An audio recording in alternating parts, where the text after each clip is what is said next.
There comes a moment in a woman's life when heaven begins to whisper.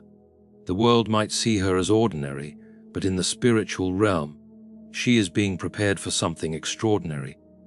God's blessings are never by chance. When He gets ready to release something significant, something that will shift the atmosphere, the woman He selects will start to feel the weight of this divine preparation.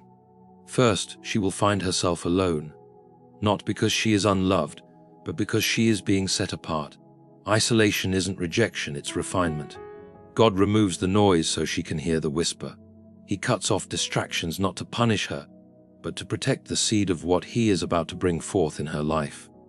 This kind of separation is sacred. It's like a cocoon before she emerges with her purpose. Then a strange feeling of restlessness will arise within her soul. She will begin to sense that her current situation no longer suits who she is becoming. What used to satisfy her now seems shallow. The job, the people, the routine, none of it feels right anymore. This isn't confusion, it's a shift. It's the labor pains of her destiny. Something is changing, and her spirit knows it before her mind can grasp it.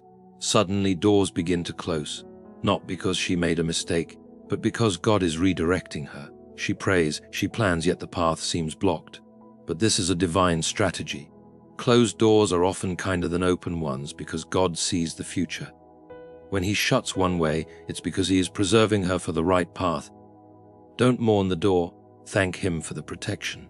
In this divine disruption, something else awakens, a deep longing, a thirst for more of God. She starts to crave His word. She seeks His presence, not out of obligation, but out of a desperate need. She isn't chasing fame or praise, she's chasing alignment. The closer she draws to Him, the more heaven opens up with insight and revelation. She is no longer entertained by trivial things, she is being recalibrated for kingdom matters. But with this new hunger comes more spiritual battles. Suddenly, it feels like all hell is rising against her. There are unexpected attacks, inner doubts, betrayal, and exhaustion. The enemy fights what he fears, and what he fears most is a woman who knows her calling and refuses to give up. The enemy sees the oil being poured and he panics, but this resistance is proof of her importance. The storm is confirmation, and then God begins to speak, not just once, but again and again, through dreams, through other people, through scripture, and through that still, small voice in her soul. He confirms what she has felt but couldn't explain. She starts to notice patterns, signs and symbols, all pointing to something bigger than herself. She knows that something is about to break free, and she holds on to His word as if her life depends on it, because it does. Finally, a boldness rises within her, a fire, a deep knowing. Even when she doesn't have the full picture, she has peace. Even in the unknown, she walks with confidence. This isn't pride, it's a controlled power, the kind of boldness that comes from surrender. The clarity she once begged for begins to come in waves. Her posture changes, her voice shifts, her presence carries weight because heaven is with her. Woman of purpose, if you are seeing these signs, don't run, don't doubt, don't shrink back. You are not falling apart, you are breaking through. Something big is coming. And when God blesses, He doesn't bless halfway. He blesses beyond anything you could ask for or even imagine. When God is preparing to do something extraordinary in a woman's life, the first sign is often a season of being set apart. This isn't a punishment, it's a divine strategy. God begins to separate her, not just physically from certain people and places, but spiritually from the noise and distractions that have weakened her purpose. Suddenly, she finds herself losing interest in conversations that used to excite her. The friends she used to turn to no longer understand her silence. The places she once found comfort in feel strange and empty. What she is feeling is not loneliness, it is separation for transformation. God always isolates before He elevates. He removed Moses from the palace before giving him the assignment. He took Joseph through the prison before placing him in the palace. He hid David in the wilderness before he ever sat on the throne. This divine pattern repeats because transformation needs time alone with God. In this season, He becomes her only source. Not her friends, not her career, not her titles, but Him alone. She learns to listen to His voice like never before. She starts to sense His presence in the quiet moments, and it is there that she begins to understand who she really is. In isolation, distractions are gone and clarity is restored. God reveals things about herself that she never saw when she was surrounded by people. He begins to remove the false layers she wore to get by, layers of needing approval, fear, insecurity, and comparison. And as those layers fall away, she is introduced to the woman she was always meant to be. This is a sacred season, painful, yes, and often confusing, but it is holy, because before God gives her something big, He must first make sure she can carry it. And for that, He needs her full attention. When a woman is on the verge of a divine shift, God doesn't start with the spotlight. He begins with silence. He calls her away quietly, gently, but with purpose. People start to drift away. Conversations dry up, invitations stop coming, and though she may try to hold on, she feels something pushing her into solitude. It's not abandonment, it's alignment.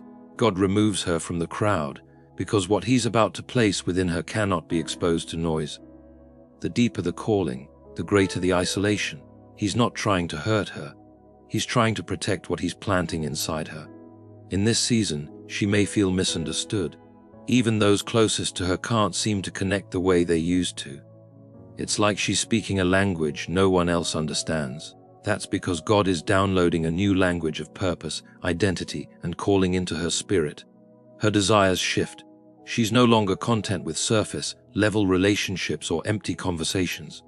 Her soul craves something deeper, something eternal. And though she may feel like she's losing everything, what she's really gaining is herself.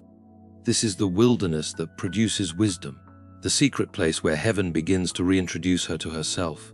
She cries more, prays harder, listens longer, and in that quiet place, God reveals hidden wounds, breaks old patterns, and heals her identity. It's in isolation that her ears open, her spirit sharpens, and her faith deepens. This is the kind of silence that gives birth to power. The world may not see her, but heaven is watching closely. She is being shaped, refined, and stretched. This is not the end, it's the preparation for a new beginning. Before God brings her into rooms of influence and blessing, He brings her into a season where the only voice she follows is His. When God is preparing to bless a woman with something big, one of the clearest signs is that doors start to close unexpectedly. Opportunities that once seemed promising suddenly disappear. Relationships that felt secure start to fall apart. Plans she was so sure about begin to unravel without warning. To the eye, it may seem like failure or rejection, but in the spiritual realm, it's redirection. God is not punishing her. He is preserving her. He is shutting doors not to deprive her, but to keep her from settling for less than what He has planned. This season can be confusing because the doors that close are often the ones she prayed for. But God knows the whole picture. He sees what lies behind every opportunity. And He knows when something that looks like a blessing could actually become a burden. When doors shut abruptly, it forces her to stop, to reevaluate, and to lean into God's voice more than her own desires.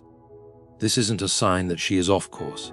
It's proof that God is actively guiding her steps. God never closes a door without purpose. Sometimes He shuts it to build her character, sometimes to wait for the perfect timing, and other times to completely change her path. Either way, every closed door is a chance to trust Him more deeply. In this place, she learns that her destiny is not in the hands of people, but in the hands of her Creator. The job she lost, the relationship that ended, the opportunity that slipped away, they were never the source. They were simply tools. And when they no longer serve His purpose, He removes them. Because when He is preparing to open a door that no one can shut, He first closes all the ones that could limit her vision. When God is about to release something extraordinary in a woman's life, He doesn't just change her surroundings.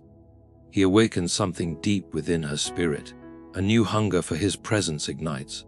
It's not fake or forced. It rises up suddenly, consuming her in a way that even she cannot explain. The things that used to entertain her no longer satisfy.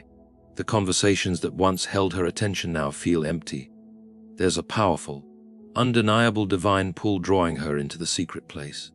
She craves quiet moments, longs for worship, and finds herself searching the scriptures not out of duty, but out of desperation.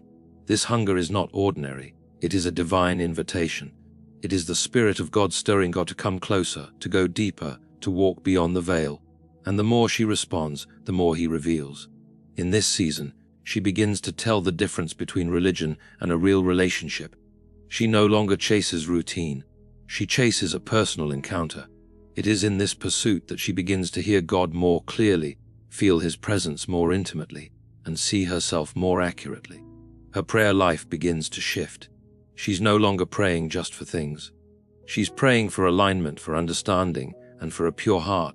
Her tears become her language. Her worship becomes her weapon. She's not looking for a platform, she's seeking His presence. This kind of hunger cannot be taught. It must be birthed by God Himself. And when it comes, it rearranges everything. This is how God gets her ready for what's next. Before the blessing comes, He makes sure she is anchored in Him, not in the outcomes.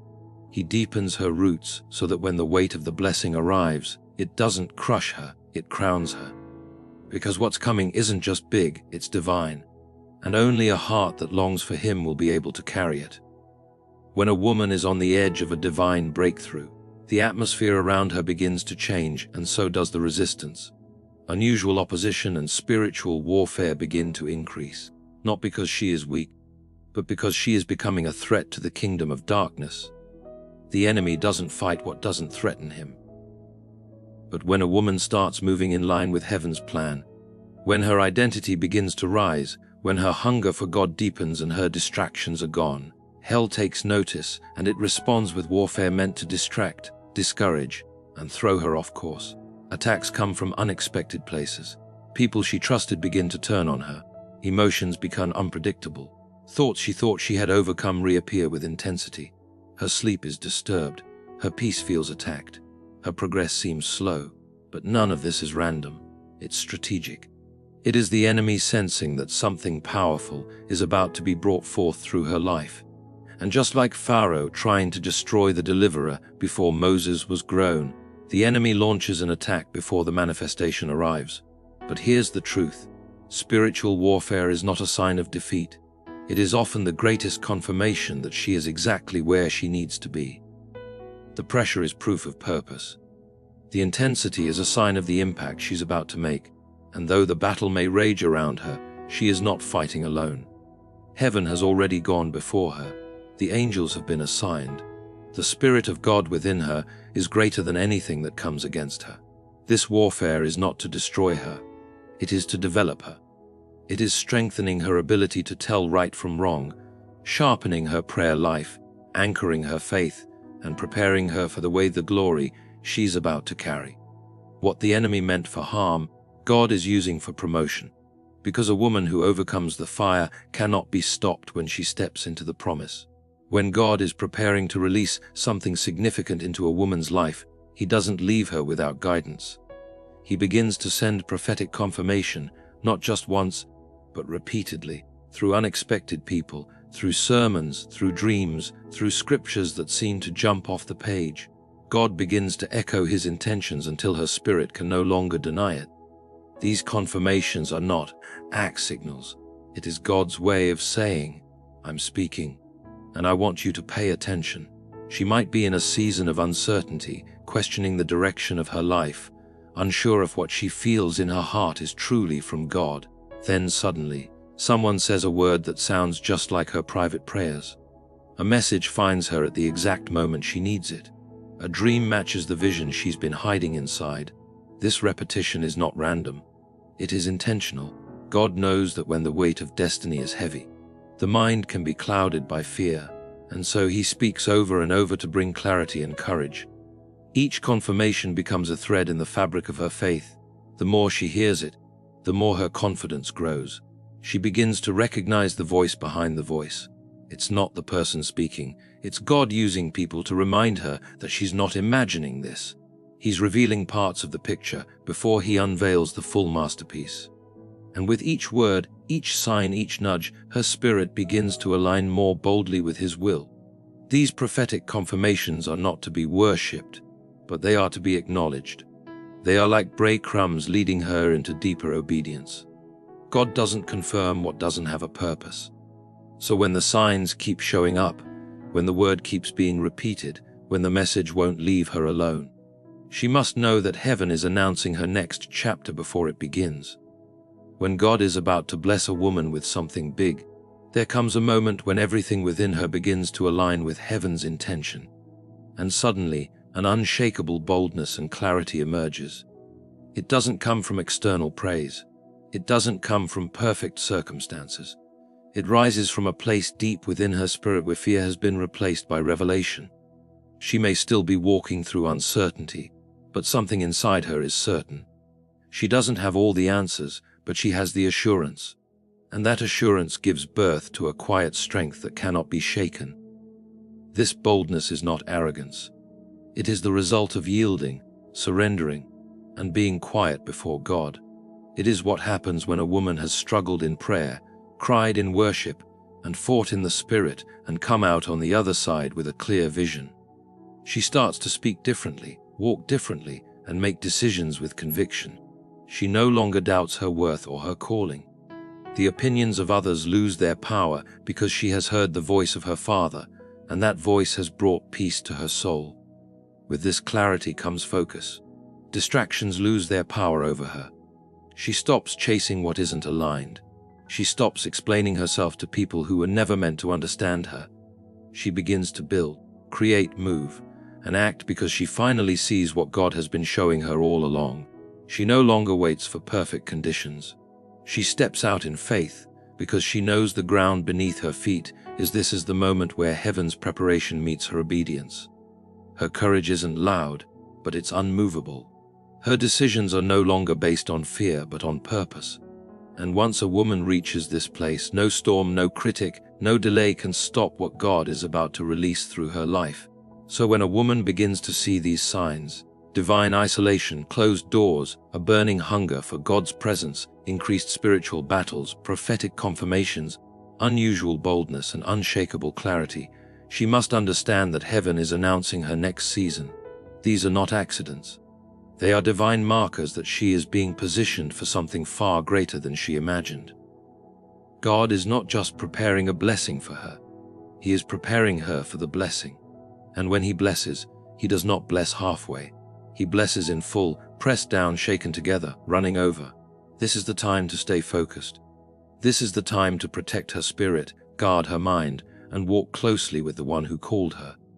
Because what's coming will require her to carry influence, favor, wisdom, and responsibility. It will demand maturity, discernment, and strength. And God in His mercy is making her ready. Let every sign be a reminder. She is not forgotten, overlooked, or delayed. She is becoming the woman who can handle what God is about to release. Becoming the vessel through which heaven will move. And when the time is right, when the process has done its work, when her heart is aligned with His, God will reveal what He's been working on all along, and it will be big. Not for her glory, but not for her comfort, but for His kingdom. Because when God blesses a woman, it's never just about her. It's about everyone she will touch, lift, and lead. As a result, the world better get ready, because she's not waiting for permission. She's been chosen, and her time is near.